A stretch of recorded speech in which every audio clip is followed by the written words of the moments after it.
आज हम डिस्कस करेंगे बिज़नेस के टाइप्स कि बिज़नेस के कितने टाइप्स हैं, बिज़नेस कितनी किस्म के होते हैं।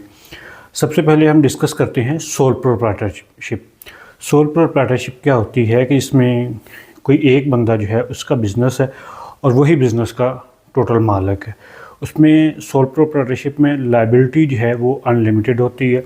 उसमें जो रिसोर्सेज हैं वो सारे एक ही बंदे के, उसका प्रॉफिट भी सारा एक ही बंदे का, मतलब वो कह लें कि सिंगल ओनर कंपनी होती है।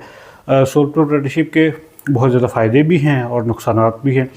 इसके फ़ायदे क्या हैं कि इसमें फ़ाइनेंस जो है वो जो इसके फ़ायदे हैं उसमें ये है कि एक ही बंदे की सिंगल मेंबरशिप होती है, सिंगल बंदे की ओनरशिप होती है, वही उसमें सारा करता और उसी की मलकियत है। जो भी प्रॉफिट होगा, जितना भी होगा, वो उसका उतना ही है। लेकिन इसके साथ इसके कुछ फ्लॉज भी हैं, कुछ इसके जो है नुकसानात भी हैं। नुकसानात क्या हैं कि एक सबसे पहले ये है कि इसमें फ़ाइनेंसेस जो हैं वो एक ही बंदे को मैनेज करने पड़ते हैं। इसमें फ़ाइनेंसेस जो है वो दूसरा बंदा जो है मैनेज नहीं कर सकता, चूँकि ये एक ही बंदे के पास होता है। और इसमें जो है अगर फॉर एग्ज़ाम्पल बिज़नेस में लॉस हो जाता है तो उस लॉस की सूरत में वो सारा का सारा लॉस जो है एक ही बंदे को बियर करना पड़ता है। दूसरी आ जाती है पार्टनरशिप। पार्टनरशिप क्या होती है कि पार्टनरशिप जिसमें दो या दो से ज़्यादा बंदे जो है वो आपस में मिलकर एक बिज़नेस रजिस्टर करवाते हैं और अपने पार्टनरशिप के बेस पे बिज़नेस चलाते हैं। उसमें जिस बंदे ने उसने जितना कंट्रीब्यूट किया फाइनेंसेस में, तो उसका उस हिसाब से जो है वो परसेंटेज होती है। पार्टनरशिप की दो टाइप्स होती हैं।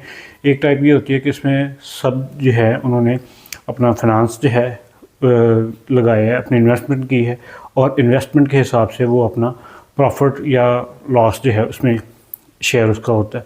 दूसरा ये होता है कि उसमें कुछ लोग अपने पैसे लगाते हैं, इन्वेस्टमेंट करते हैं और कुछ जो है उसमें सर्विसेज देते हैं। उसमें एक फ़िक्स्ड परसेंटेज के हिसाब से जो है वो बिज़नेस में प्रॉफिट डिस्ट्रीब्यूट होता है। इसके बाद तीसरी जो है, अब जो पार्टनरशिप है, पार्टनरशिप का भी एक क्लास ये है कि पार्टनरशिप में भी अगर खुदा हादसा कंपनी लॉस में चली जाती है या कंपनी जो है वो आपके कह लें कि कोलैप्स हो जाती है, तो उस सूरत में जो इसकी लायबिलिटी है वो अनलिमिटेड है। इसमें जो भी नुकसानात हैं, जो बैंक से लोन वगैरह है, वो सारे पार्टनर्स अपने प्रोपोर्शन के हिसाब से वो उनके पर्सनल एसेट्स को सेल करके भी उसको अदा करेंगे।